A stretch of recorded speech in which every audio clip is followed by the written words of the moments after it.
Hello, my dear friends. Welcome to our channel. Be nice for better life. Last के video में हमने 1000 science series का part 2 देखा था। आज के इस वीडियो में हम पार्ट 3 देखेंगे, जिसमें हमने काफी इंपॉर्टेंट और सेलेक्टिव क्वेश्चंस को शामिल किया है। तो आप वीडियो को अंत तक जरूर देखेंगे और प्रश्नों को याद करते चलेंगे। और हाँ दोस्तों, अगर आपने चैनल को अभी तक सब्सक्राइब नहीं किया है तो कृपया सब्सक्राइब जरूर कर लेंगे। तो देर न करते हुए आइए चलिए चलते हैं प्रश्न संख्या 1 पर, जो कि कहता है प्रत्येक क्रिया के बराबर व विपरीत दिशा में एक प्रतिक्रिया होती है। प्रत्येक क्रिया के बराबर व विपरीत दिशा में एक प्रतिक्रिया होती है, यह सिद्धांत कहलाता है। यह सिद्धांत क्या कहलाता है? उत्तर होगा न्यूटन के गति का तृतीय नियम। न्यूटन के गति का तृतीय नियम यह सिद्धांत कहलाता है। अगला प्रश्न है, माइकोलॉजी में किसका अध्ययन किया जाता है? माइकोलॉजी में किसका अध्ययन किया जाता है? उत्तर होगा कवक का। हमारा अगला प्रश्न है, जल में तैरना न्यूटन की गति के किस नियम के कारण संभव है? जल में तैरना न्यूटन की गति के किस नियम के कारण संभव है? उत्तर होगा तृतीय नियम, न्यूटन की गति के तीसरे नियम। अगला प्रश्न है, कोई पिंड तब तक विरामावस्था में ही बना रहेगा जब तक उस पर कोई बाह्य बल कार्य नहीं करता। यह कथन किसका है? कोई पिंड तब तक विरामावस्था में ही बना रहेगा जब तक उस पर कोई बाह्य बल कार्य नहीं करता। यह कथन किसका है? उत्तर होगा न्यूटन का। उत्तर होगा न्यूटन का। और ये न्यूटन के गति का पहला नियम है। न्यूटन की गति का पहला नियम। अगला प्रश्न है, न्यूक्लियन नाम समानतः किसके लिए न्यूक्लियन नाम समानतः किसके लिए उपयोग किया जाता है? उत्तर होगा प्रोटॉन और न्यूट्रॉन के लिए। प्रोटॉन और न्यूट्रॉन के लिए। अगला प्रश्न है, पॉजिट्रॉन है एक प्रश्न कहता है पॉजिट्रॉन क्या है? तो उत्तर होगा धनावेशित इलेक्ट्रॉन। पॉजिट्रॉन जो है वो एक धनावेशित इलेक्ट्रॉन। अगला प्रश्न है, एग्रोफॉरेस्ट्री क्या है? एग्रोफॉरेस्ट्री क्या है? उत्तर होगा कृषि के साथ साथ उसी भूमि पर काष्ठीय 12 मासी वृक्ष लगाना। कृषि के साथ साथ उसी भूमि पर 12 मासी वृक्ष लगाना एग्रोफॉरेस्ट्री कहलाता है। अगला प्रश्न है, एक्सोबायोलॉजी में किसका अध्ययन किया जाता है? एक्सोबायोलॉजी के अंतर्गत किसका अध्ययन किया जाता है? उत्तर होगा बाह्य ग्रहों तथा अंतरिक्ष में जीवन का। बाह्य ग्रहों तथा अंतरिक्ष में जीवन का अध्ययन एक्सोबायोलॉजी के में किया जाता है। अगला प्रश्न है, मोनाजाइट किसका अयस्क है? मोनाजाइट किसका अयस्क है? उत्तर होगा थोरियम का। मोनाजाइट जो कि थोरियम का अयस्क है। अगला प्रश्न है, बॉक्साइट किसका प्रमुख अयस्क है? बॉक्साइट किसका प्रमुख अयस्क है? उत्तर होगा एल्युमिनियम। उत्तर होगा एल्युमिनियम। हमारा अगला प्रश्न है, कॉर्नेलाइट किसका खनिज है? कॉर्नेलाइट किसका खनिज है? उत्तर होगा मैग्नीशियम का। हमारा उत्तर होगा मैग्नीशियम का। अगला प्रश्न है, गन मेटल किसका अयस्क? गन मेटल किसका अयस्क है या होता है? उत्तर होगा तांबा, टीन और जिंक का। तांबा, टीन और जिंक। अगला प्रश्न है, लहसुन की अभिलक्षणिक गंध का क्या कारण है? लहसुन जो गंध देता है सामान्यतः तीखा गंध या अभिलक्षणिक गंध, इसका क्या कारण है?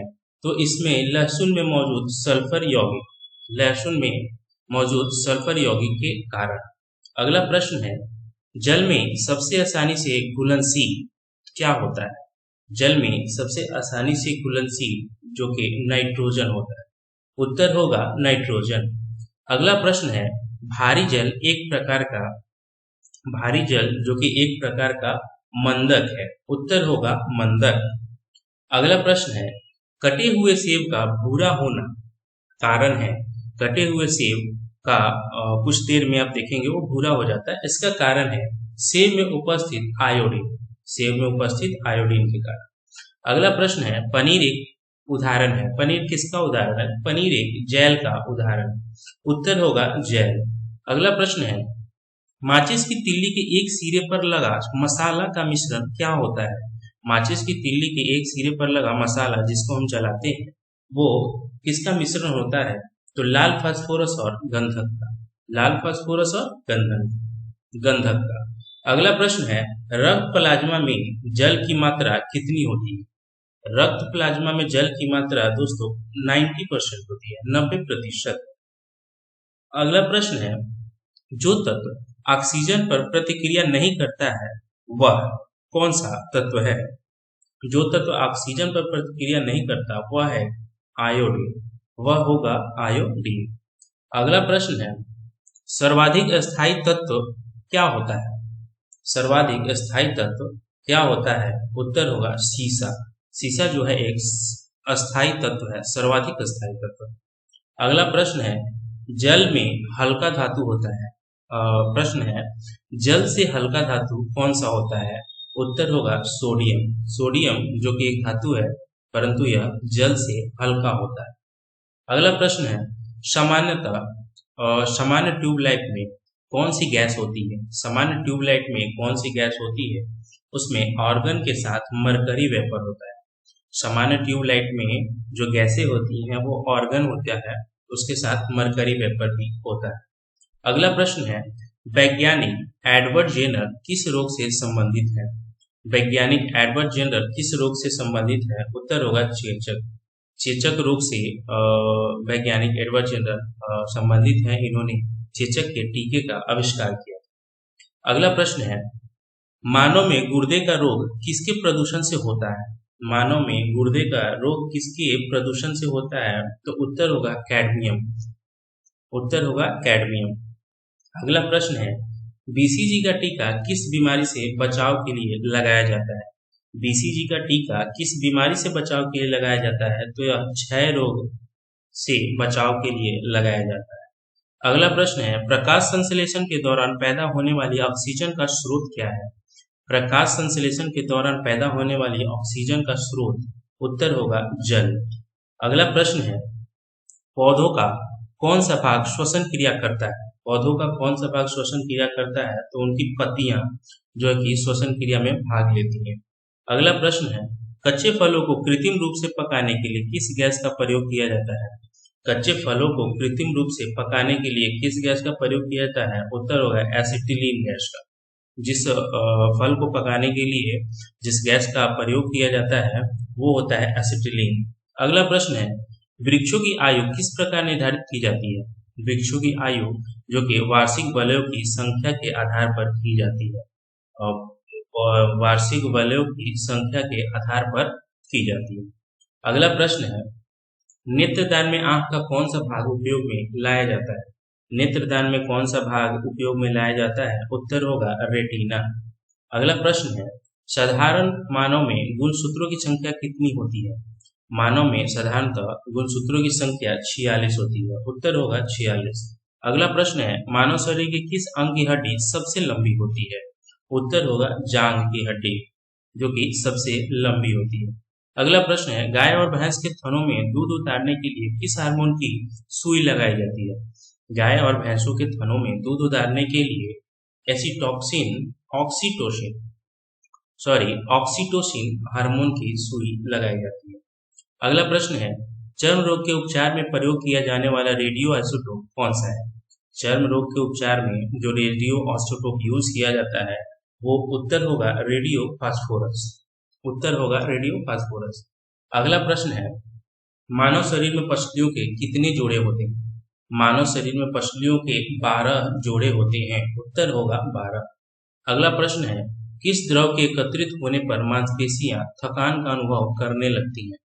किस द्रव के एकत्रित होने पर मांसपेशियां तनाव और थकान का अनुभव करने लगती हैं? उत्तर होगा लैक्टिक एसिड। उत्तर होगा लैक्टिक एसिड।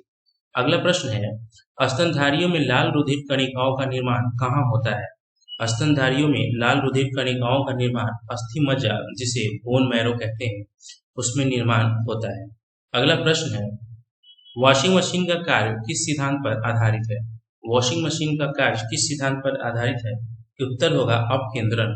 उत्तर होगा अपकेंद्रण। अगला प्रश्न है, न्यून तापमानों क्रायोजेनिक्स का अनुप्रयोग होता है। न्यून तापमानों का अनुप्रयोग होता है अंतरिक्ष यात्रा, चुंबकीय प्रोत्थापन एवं दूरमिति में। अंतरिक्ष यात्रा, चुंबकीय प्रोत्थापन व दूरमिति। अगला प्रश्न है, द्रव बूंद की संकुचित होकर न्यूनतम क्षेत्र घेरने की प्रवृत्ति का कारण क्या होता है? जो द्रव की बूंदें हैं ड्रॉप, वो गोल गोल संकुचित होकर न्यूनतम जो है सो क्षेत्र घेरती हैं, उसका कारण क्या होता है? उत्तर होगा पृष्ठीय तनाव। अगला प्रश्न है, आधुनिक शक्तिशाली चुंबक किससे बने होते हैं? जो आधुनिक शक्तिशाली चुंबक हैं वो किससे बने होते हैं? उत्तर होगा एल्यूमिनियम, कोबाल्ट व निकेल के मिश्र धातुओं से। एल्यूमिनियम, कोबाल्ट व निकेल के मिश्र धातुओं से। अगला प्रश्न है, जब किसी झील की तली से उठकर वायु का बुलबुला ऊपरी सतह पर आएगा तो उसका आकार में क्या परिवर्तन होगा? उत्तर होगा उसके आकार बढ़ जाएगा। जब किसी झील की तली से उठकर वायु का बुलबुला ऊपर सतह तक आएगा उसका आकार बढ़ जाएगा। अगला प्रश्न है, न्यूट्रॉन की खोज किसने की? न्यूट्रॉन की खोज किसने की थी? उत्तर होगा जेम्स चैडविक ने। उत्तर होगा जेम्स चैडविक। अगला प्रश्न है, केल्विन मात्रक में मानव शरीर का सामान्य तापमान क्या होता है या कितना होता है? मात्रक में जो केल्विन होता है, केल्विन मात्रक में मानव शरीर का तापमान 310 केल्विन होता है, 310 के। अगला प्रश्न है, निम्न तापीय इंजनों का अनुप्रयोग किस क्षेत्र में होता है? निम्न तापीय इंजनों का अनुप्रयोग रॉकेट प्रौद्योगिकी के क्षेत्र में होता है। उत्तर होगा रॉकेट प्रौद्योगिकी। अगला प्रश्न है, निर्वात में प्रकाश की चाल होती है। निर्वात में प्रकाश की चाल क्या होती है? उत्तर होगा 3 गुणे 108 मीटर पर सेकेंड, 3 into 108 मीटर पर सेकेंड। अगला प्रश्न है, फोटोग्राफी में मुख्य रंग कौन से होते हैं? फोटोग्राफी में 3 मुख्य रंग होते हैं, लाल, नीला और हरा। अगला प्रश्न है, एक परिशुद्ध घड़ी 3 बजे का समय दर्शा रही है। घंटे की सुई के 135 डिग्री घूमने के बाद क्या समय होगा? घंटे की सुई के 135 डिग्री घूमने के बाद जो कि 3 बजे का समय दर्शा रही थी, वो क्या होगा? क्या अंतर होगा? उत्तर होगा 7:30। उत्तर होगा 7:30। और आज का हमारा आखिरी प्रश्न है, हाइड्रोलिक प्रेस में किसका उपयोग किया जाता है? जो हाइड्रोलिक प्रेस होता है उसमें किसका उपयोग किया जाता है या किस सिद्धांत का उपयोग होता है? उत्तर होगा पास्कल के नियम का। उत्तर होगा पास्कल के नियम का। और दोस्तों आज यहीं पे हमारा वीडियो समाप्त होता है। वीडियो को देखने के लिए थैंक यू सो मच। उम्मीद है आपको ये वीडियो पसंद आई होगी। आप अपना विचार कमेंट बॉक्स में हमें जरूर दें, आपके विचार काफी महत्वपूर्ण है। Thank you so much.